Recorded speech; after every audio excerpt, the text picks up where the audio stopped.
Désolé. Salut, c'est le Baleine de Yingui. Alors, je voudrais faire une vidéo aujourd'hui par rapport à, n'est-ce pas, cette polémique sur la coalition, oui ou non, de l'opposition camerounaise, allant d'un post qui a été fait sur Facebook par Dieudonné Cam.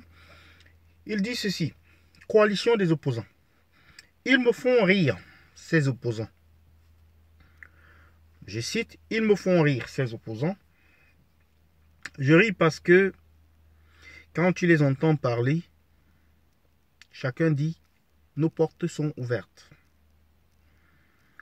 Je ris parce que je ne sais pas si quelqu'un peut fermer sa porte pour aller chez l'autre. Je ris parce que celui qui ne peut même pas avoir un conseiller municipal rêve d'être président. Je ris parce que tous savent que, en rang dispersé, ils aident le régime à se maintenir. Je ris parce que tous veulent le changement. Et je ris parce que bon nombre font semblant d'ignorer que la rivière va au fleuve et le fleuve va à la mer, etc. Et non l'inverse.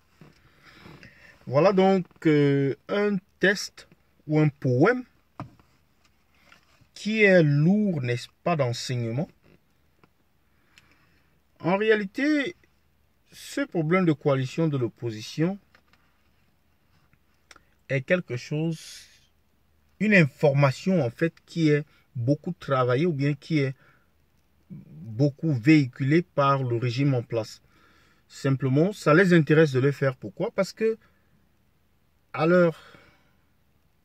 aux yeux du monde, ou bien aux yeux des électeurs, ça montre que l'opposition n'est qu'une bande n'est-ce pas, d'acteurs dispersés qui cherchent tous le pouvoir, qui sont tous affamés et donc qui n'ont pas l'intérêt des Camerounais comme leur priorité. Ou alors qui ne mettent pas l'intérêt des Camerounais devant leur intérêt personnel.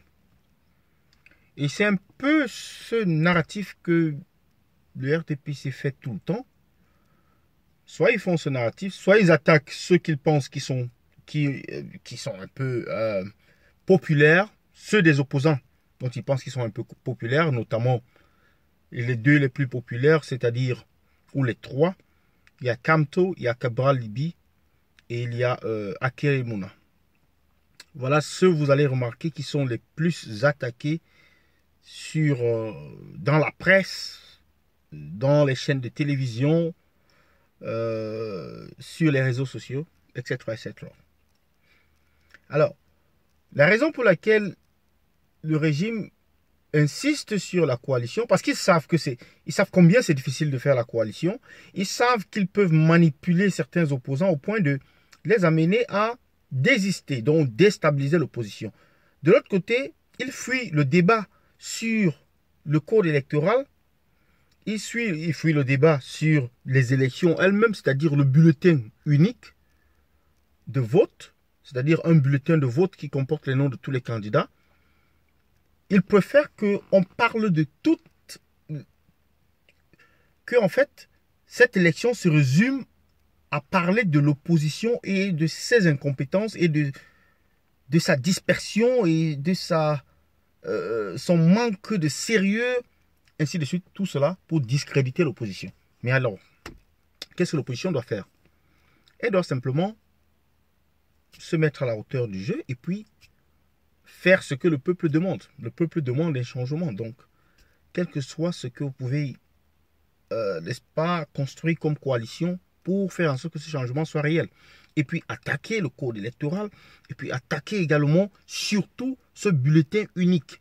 Parce que sans bulletin unique, on retombe dans ces sphères-là où des bulletins de vote vont se monter, se descendu, on va raconter les choses. Et donc, c'est ce que j'avais à dire par rapport à cette coalition de l'opposition dont beaucoup ne pensent pas qu'elle sera possible.